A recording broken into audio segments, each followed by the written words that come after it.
მოგესალმებით, ალექსანდრე ქავთარაძე ვარ, ილიას სახელმწიფო უნივერსიტეტის მოწვეული ლექტორი. ვაგრძელებთ ჩვენ საუბრებს კავკასიური სახლის პროექტის ფარგლებში. ამჯერად ჩვენი სტუმარი არის მამა ზაზა თევზაძე, საქართველოს მართლმადიდებელი ეკლესიის სასულიერო პირი. საუბრობთ მამა ზაზა ზოგადად მშვიდობის თემატიკაზე, რადგან რაღაც აქტუალური თემა გახდა ამ ბოლო პერიოდში მოგეხსენებათ, თუმცა ხშირად მხოლოდ რაღაც ზედაპირულად ხდება ამ თემის განხილვა, ხდება манипуლირება, როგორც წესი ხოლმე, აი ამ საკითხით და ამ თემის გარშემო. ძალიან მნიშვნელოვანი იქნებოდა ჩვენთვის, რა თქმა უნდა, სასულიერო პირების მოსაზრებაც ამ კუთხით, რადგან მშვიდობა მნიშვნელოვანი ცნება არის ზოგადად არაერთ რელიგიაში. და ამაზე რომ ვისაუბროთ, რომ მშვიდობაზე როგორც რაღაც აი ამ რელიგიური პერსპექტივიდან, აი უფრო სიღრმისეულად მშვიდობის ცნება რა მნიშვნელობის მატარებელი არის? პირველ რიგში ძალიან მართლაც ძალიან მნიშვნელოვანი და საკითხი გახლავთ. ღმერთის ერთ-ერთი სახელი არის მშვიდობის უფალი და ის ძირითადი უწყება, რომელიც ქრისტესთან შობასთან არის დაკავშირებული, ანგელოზებისა და ადამიანების სასიხაროდ იწყება სწორედ ღმერთის დიდება მაღალწაშინა ღმერთსა და ქვეყანასა და მშვიდობა და კაცთა შორის სათნოება. აქ არის ძირითადი ფორმულა მოცემული, თუ რაოდენ მნიშვნელოვანია მშვიდობა, იმიტომ რომ აი ამ სამ უმაღლეს ღირებულებას შორის არის მოქცეული მეორე ადგილზე, რომ ქვეყანასაზე და მშვიდობა იყოს და მშვიდობას რაც არ ღვევს რელიგიური და ქრისტიანული კონცეფციით, ეს არის მტრის მტერი კაცობრიობის ღმერთის, რომელსაც უნდა ზოგადად ხელსაძლევს დაპირისპირება, გათიშვა, გრევა, მოაქვსებდები და ასე შემდეგ. რა თქმა უნდა, ეს არის რელიგიური პლასტი და რელიგია არის, რა თქმა უნდა, სულიერი პროცესი, იმდენად ზოგადი და უფრო მაღალია და უფრო მაღალი რეგისტრია, მაგრამ ჩვენ ვიცით, როგორ სხეულდება და როგორ რეინკარნირდება ეს და სწორედ მტრული ძალა სხვადასხვა პოლიტიკური ინტერესების მქონე ჯგუფებში, ეს იყო დიდი იმპერიები თუ ცალკეული სახელმწიფოები, რომელთაც ბუნებრივია არ აძლევთ მშვიდობა და მშვიდობის რღვევა მათი ინტერესებისათვის მომგებიანია. Divide et impera ეს რომაული ლოზუნგი სწორედ ომის წარმოების, საზღვრების გაფართოების, ანუ დაყავი, გათიშე და გაბატონდი, ეს არის რომ ესე იგი სწორედ მშვიდობა დააკარგვინო, გააუწყო ადამიანები ერთმანეთში, მეგობრები ერთმანეთს დააშორო, სხვადასხვა ესეთი მორიგებული ჯგუფებში მტრული მტრისახე შექმნა და ეს გამოიწვია მისი პროვოცირება და ბუნებრივია, ეხლა ჩვენ როცა ვლაპარაკობთ ამაზე, კავკასია და მით უმეტეს საქართველო საუკუნე ალბათ რა ვიცი მთელი ისტორია რაც არის დაკავშირებულია ამ პროცესთან, ეს იყო ყოველთვის გეოპოლიტიკურად ძალიან მძიმე არეალი, სადაც ინტერესები კვეთდა ერთმანეთს, დიდი იმპერიების დამპყრობელი ძალების, რომელიც სამწუხაროდ არსებობს ეს მგლური კანონები დედამიწაზე, რასაც ჩვენ ცოდვის კანონს ვეძახით, იმიტომ რომ ეს არის ღმერთის საწინააღმდეგო, მაგრამ აი აქედან გამომდინარე, ჩვენი რეგიონი ყოველთვის იყო ხალხთა მიგრაციების ადგილი, თუმცა ქართველები წარმოადგენთ აბორიგენულ მკვიდრმოსახლეობას, პრეისტორიული ჟამიდან და ეს დადასტურებულია, მაგრამ მიუხედავად ამისა, ჩვენ დღემდე მოვიტანეთ და სწორედ იმ გზებით, რომელიც რელიგიურადაც, სულიერად და ყველა თვალსაზრისით სიბრძნით არის მაღალი, ეს არის ტოლერანტობისკენ შემწყნარებლობისკენ გარკვეულწილად ესეთი ურთიერთობით სწორედ იმ ენერგიის, საცოცხლო ენერგიის დაზოგვის გამო და დღემდე ხდებოდა, მაგრამ ახლა ჩვენთვის ყველაზე აქტიურად მნიშვნელოვანი არის, რომ ყველაზე დიდი იმპერია, ყველაზე ბრუტალური დღეს მსოფლიოში, რომელსაც მოძველებული მეთოდებით იბრძვის რაღაც შუა საუკუნეებრივი პარადიგმებით არის რუსეთის იმპერია, რომელიც დღემდე მასთან ურთიერთობისას სწორედ ამ პრინციპებზე არ ღვევს მშვიდობას. ქართველი საზოგადო მოღვაწეები, ჩვენი მეფეები, ჩვენი მაშინდელი პოლიტიკური კლასი ეძებდა მოკავშირეს ქრისტიანული და მახლობელი კულტურების მხრიდან, რომ იდენტობა ნაკლებად დაზიანებულიყო, მაგრამ სამწუხაროდ აღმოჩნდა ისე, რომ ყველაზე მეტად დაზიანდა რუსეთთან ურთიერთობის შედეგად და აი ეს მომენტები არის ძალიან მნიშვნელოვანი. ეხლა ის, რომ საქართველოში კომპაქტურად ცხოვრობენ სხვადასხვა რელიგიის, სხვადასხვა ეთნოსის წარმომადგენლები და ქართველები ყოველთვის ახერხებდნენ საბედნიეროდ მართლა ნორმალურ ურთიერთობას გარკვეული ძალისხმევის ფასად, იმიტომ არ არის ესე იგი სათნო ურთიერთობა იოლიმის აღწევი, იმიტომ რომ ადამიანები წარმოადგენენ განსხვავებულ იდენტობებს, შეიძლება იყოს ცნობიერების არტალი ურთიერთობის გაგების საკითხი, მაგრამ ეს ასე თუ ისე ალბათ საუკუნეებმა მისცა ქართულ ხალხს, რომ ქართველი ხალხი არის ძალიან მშვიდობის მოყვარე, არ წვავს ხიდას პირიქით, ცდილობს ააგოს ეს ურთიერთობები და საქართველოში ეს მუდმივად გახდათ ეს პროცესი, რომ სწორედ დაახლოების იყო, რა თქმა უნდა, ყველა მეთოდი გამოყენებული, მათ შორის პოლიტიკური ქორწინებებიც, რომ ეს ხიდები, ეს ურთიერთობები მჭიდრო ყოფილიყო, მაგრამ ნუ ხა ბუნებრივია, შეიძლება ესეთი ყველაფერი გარიძალას რომ არ დავაბრალოთ, შეიძლება იყოს ადგილობრივად, იმიტომ რომ ზოგჯერ ძმებში ხდება გაუტანლობა და საკითხების ესეთი მშვიდობიანად ვერ წყდება. მაგრამ ამ საკითხს, რაც დღეს ჩვენ ხედავთ, რომელიც ძალიან გვაწუხებს, იმიტომ რომ ჩვენ ოფიციალურად ვიცით, რომ საქართველოს ტერიტორიის 20% არის მიტაცებული სწორედ ეთნოკონფლიქტების ნიადაგზე თითქოს, მაგრამ ეს იყო რუსული ინტერესები, აშკარად ჩანს ამას. არ ჭირდება ძალიან ბევრი მტკიცებულება თუ და ისედაც თქვა, როგორც მოცემულობა, როგორც აპრიორი უნდა გავსაზღვროთ, რომ ისეთი იმპერია, რომელიც მუდმივად ცდილობს, რომ თავის ტერიტორიები გააფართოვოს, გამოიყენებს ყველა შესაძლო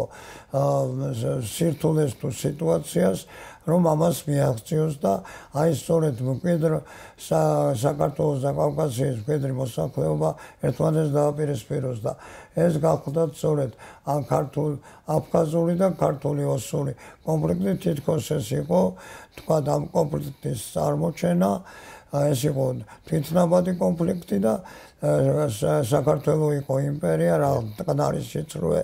ესეთი ის ნარატივი, რომელიც საცდილობა რუსეთი გაეყიდა და გარკვეულწილად თავისი პროპაგანდით,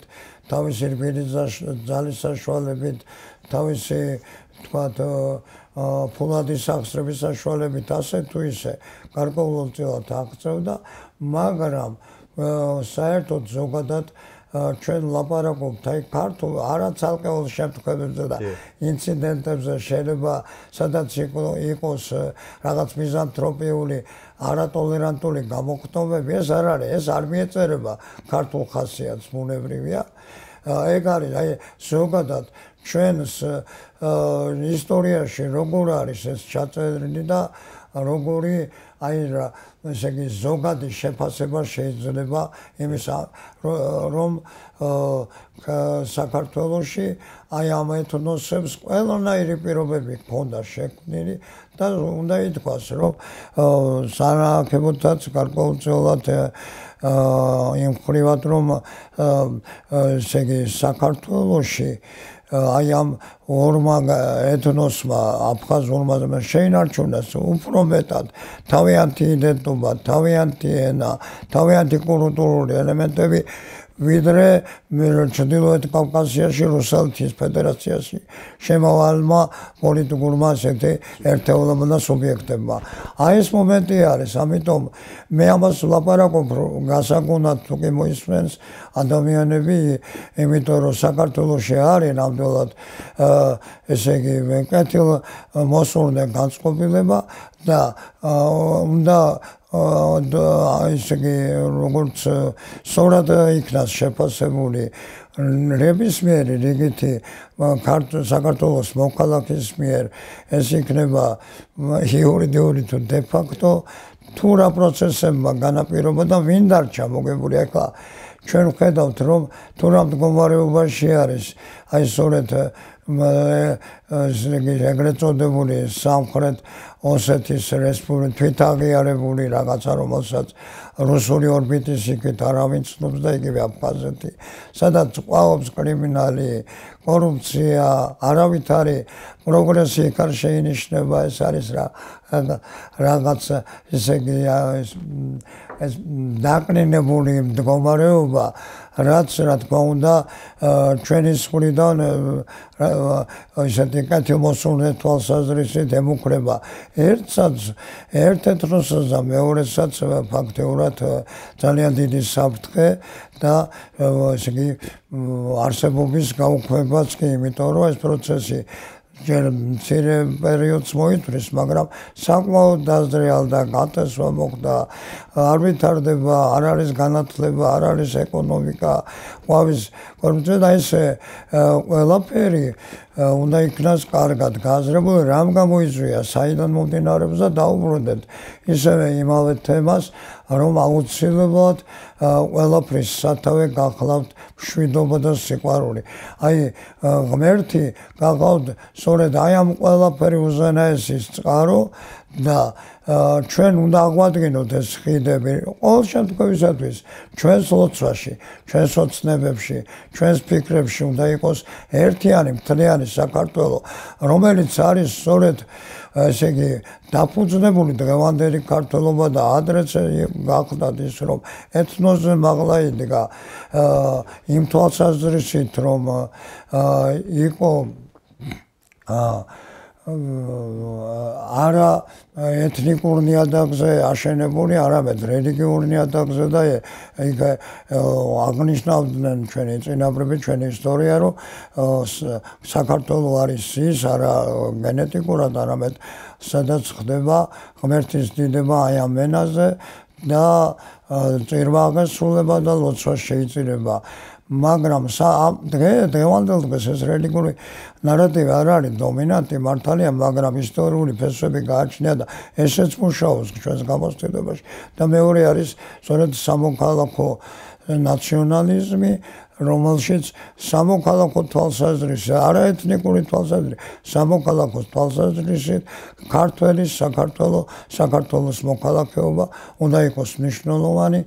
და ამას უნდა მივაქციოთ, რომ ამ შემთხვევაში არავინ პირიქით ყველა ეთნოსი საქართველოში ყოფი, ვინც ამას კარგად გაიაზრებს, რჩება მოგებული, ინარჩუნებს თავის იდენტობას, ავითარებს თავის კულტურას და ამას უნდა მივესალმოთ ყველა, როგორც ეთნიკურად ქართველები, მართლმადიდებლები და ყველა ხალხი. აი ეს არის ევროპა საქართველოში, ევროპული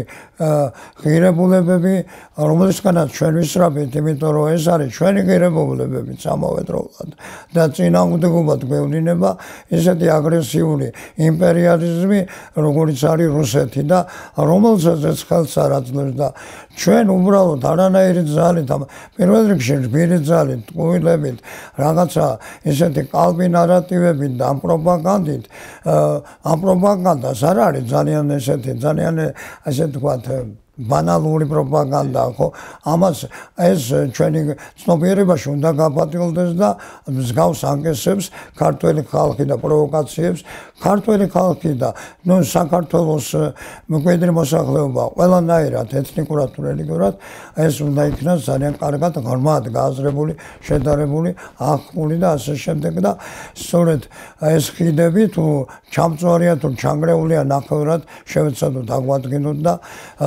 აღდგეს სწორედ ის მშვიდობა რომელიც მოწოდებულია ღმერთისაგან რომელსაც ბუნებრივია არავის ვერ ექნება ესეთი ლეგიტიმური პრეტენზია მის მიმართ დიდმა მაღალთაში ღმერთსა და ქვეყანასა და მშვიდობა და კაცთა შორის ათნობა ეს არის ყველაზე საუკეთესო და ეს მოიტანეს შობის მახარებლებმა ზუსტად რომლის დღეებშიც ვართ ჩვენ დიახ და აი დიდი მადლობა ამ მოსაზრების გაზიარებისთვის ამ პერსპექტივის გაცნობისთვის მათ შორის ჩვენი მაყურებლებისთვის დასკვნითი კითხვა მექნებოდა ასეთი რასაც ტრადიციულად სვამთხომე ამ საუბრებისას რომ რადგან ამ მომწურავად ვისაუბრეთ ამ თემაზე უკვე აი ამ მშვიდობას ამ რეალურ ჭეშმარიტ ნამდვილ მშვიდობას თუ აქვს მომავალი იმ ყველაფრის ფონზე რასაც ჩვენ ვხედავთ რაზეც მათ შორის თქვენ ისაუბრეთ თუ აქვს მომავალი მათ შორის ჩვენ კონტექსტში ჩვენთან თუ ხედავთ ამას და რა მომავალი შეიძლება კონდეს მას ეს მშვიდობა ისე თუ ჩვენ მომავალზე ვლაპარაკობთ ზოგადად აი მშვიდობიან ურთიერთობებს და ზოგადად მშვიდობის გარეშე მომავალი არ არსებობს და აქედან გამომდინარე იმდანად იცით რა არის რომ ერთია შეიძლება ვიღაცამ თქვას მშვიდობა ცარიელი რაღაცები და ხშირად იმის უკან არაფერი არ არის სიცარიელია მაგრამ მეორე მხრივ ეს არის მშვიდობა რომელიც ითარგმნება კეთილდღეობაში ითარგმნება პროგრესში ითარგმნება ცხოვრების ყველა მნიშვნელოვან და განათლებაში და მედიცინაში და ზოგადად მრავალ პერსპექტივიან კეთილდღეობაში ეგ არის მშვიდობა რომლის დათმობაც არ შეიძლება ეს არ არის რაღაცა ისეთი რომელიც ჩვენ მრავალხრივ მოგსმენია და ხშირად ამითი ოპერირებენ ესეთი ყალბი მშვიდობით და ბუტაფორით მაგრამ ჩვენ რა თქმა უნდა ხენაყოფისგან იცნობების რას ვაკეთებთ არის თუ არა ჩვენი მშვიდობა ზუსტად ნამდვილი ღირებულება და არა ფალსიფიკაცია და სიმულაცია ამას აჩვენებს ჩვენი საქმეები ჩვენი მოქმედებები და ბუნებრივია მას შემდეგ როცა ეს იქნება სარწმუნო უნდა გადავდგათ იმიტომ რომ როგორც წმინდა წერილი წმინდა სიტყვა ჩვენ ყველაფერს გვასწავლის ტყუილი ადამიანებისთვის უცხოარი არის და მეტიც ადამიანი უფრო მოსალოდნელია მათგო არა იყოს და მისი ლაპარაკის უკან მართლაც არაფერი არ იდგეს მაგრამ ასე არ არის ეს არის ნათქვამი იმიტომ რომ ადამიანისგან მოსალოდნელია მაგრამ ადამიანი და ღმერთი ადამიანი და ჭეშმარიტება და ადამიანობა ზოგადად ამ შემთხვევაში იძენს მნიშვნელობას და ღირებულებას როცა ეს სანდობის ხარისხი მაქსიმალურად გაზრდილია და ჩვენ ვიცით რომ სწორედ ისტორია ამაზე დგას ნამდვილ და არა მატყუარ ადამიანებზე რომელთაც მწამსი დაკავშირებულია სიმართლესთან და ჭეშმარიტებასთან და ამის უგულებელყოფა არ შეიძლება და ესე იგი უნდა ვთქვათ რომ ყველა თვითონ მე შენ ყველა თვითონ ადამიანი ვართ მოქალაქეები მაგრამ ამავე დროულად ცხოვრობთ ერთიანობის და ვაკეთებთ იმას რაც ჩვენ ერთიანობას ჩვენ სოციალურობას ჩვენ სახელმწიფოებრობას ბუნებრივია ეს პირადად ყველა ჩვენ რა თქმა უნდა ამის გარეშე არ არსებობს პირადი ინტერესი არის ადამიანური და ეს ინტერესი ერთმანეთს ემთხვევა და ზოგადად ეროვნული სახელმწიფოებრივი ამიტომ ეს არის აღშენებლობა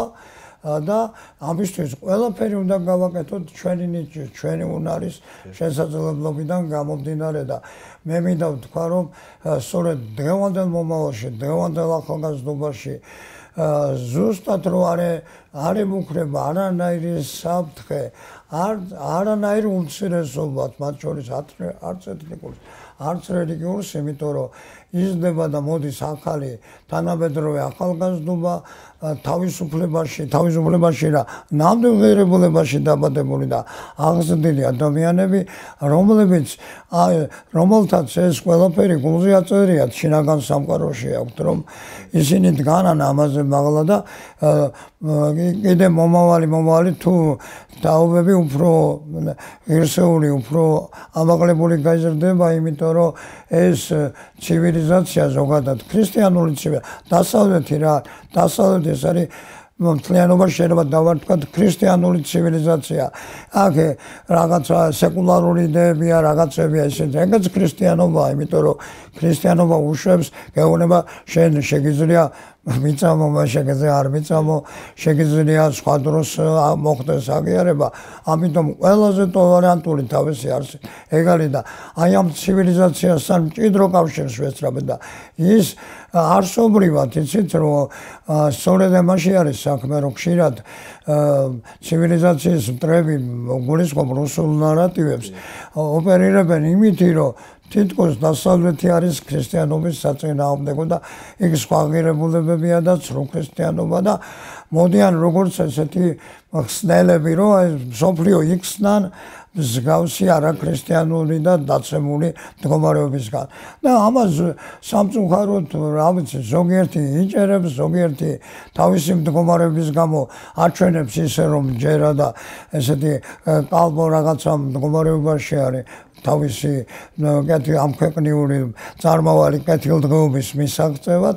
მაგრამ აი სწორედ მომავალი უნდა ითქვას, რომ ამას ეკუთვნის და აი ამიტომ არის 100,000-ობით ხალხი დგას ქუჩაში, ეს არის უძინესი აღიარება, არჩევანი ქართველი ხალხის ამ სიცივეში, ამ ძნელბედობაში, ამ საფრთხის ქვეშ, როდესაც ესეთი ბრუტალური, ეგრეთ წოდებული სამართალდამცავებისგან არაფერი არ დგას და ითხოვს სწორედ იმას, სადაც არის ბედნიერება, სადაც არის სიხარული, სადაც არის პროგრესი, სადაც გვეთქმის, რომ ძმობაა მნიშვნელოვანი და აი ეს შეგვიძლია გაბედულად ვთქვათ, იმიტომ რომ